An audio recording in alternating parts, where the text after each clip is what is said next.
Mjumbe wa kamati kuu ya chama cha demokrasia na maendeleo Chadema Godbless Lema ameibuka na kumkaribisha ndani ya chama cha demokrasia na maendeleo Chadema makamu wa rais wa Jamhuri ya Muungano wa Tanzania Dr. Emmanuel Nchimbi. Hatua hii inakuja kufuatia maoni kadhaa ambayo yamekuwa yakitolewa katika mitandao ya kijamii masaa kadhaa yaliyopita kufuatia kauli mbalimbali ambazo zimeendelea kutolewa na viongozi wa upinzani, wachambuzi wa masuala ya kisiasa pamoja na kauli mbalimbali za kisiasa. Si mara ya kwanza kwa viongozi wa vyama vya upinzani kuwakaribisha baadhi ya viongozi wa Chama cha Mapinduzi ndani ya vyama vyao. Tumeshuhudia mara kadhaa Godbless Lema akiwataka baadhi ya viongozi wa Chama cha Mapinduzi kujiunga ndani ya chama cha demokrasia na maendeleo Chadema. Katika chapisho lake la kwanza masaa 12 yaliyopita katika ukurasa zake za mitandao ya kijamii, Godbless Lema aliandika na kuposti picha ya makamu wa rais wa Jamhuri ya Muungano wa Tanzania Dr. Emmanuel Nchimbi. Aliandika maneno yasemayo, siku zote kumbuka msemo huu, ukikuta kifaranga kiko juu ya mtungi ujue mama yake yuko jirani. Aliandika posti hiyo takriban masaa 12 yaliyopita akiambatanisha na picha ya makamu wa rais wa Jamhuri ya Muungano wa Tanzania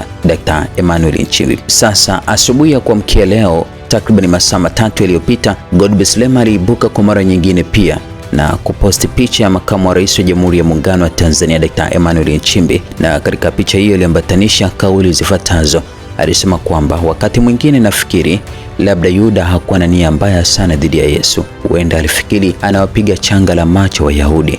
Alijua Yesu ni mtu wa miujiza mwenye uwezo wa kujinasua katika hali yoyote. Pengine aliamini atachukua vipande vyake 30 vya fedha, huku Yesu akiwashangaza tena waliokuja kumkamata.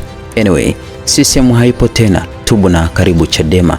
Umetukanwa sana, dhaka hiyo haipaswi kufanyiwa hata mwenyekiti wa tawi. Aliandika hivyo kupitia katika ukurasa wake wa mtandao wa Insta na pia kupitia katika kurasa zake nyingine za mitandao ya kijamii, akimtaka makamu wa rais wa Jamhuri ya Muungano wa Tanzania Dr. Emmanuel Nchimbi ambaye ni mwanachama wa Chama cha Mapinduzi na kiongozi wa serikali kujiunga ndani ya Chama cha Demokrasia na Maendeleo Chadema.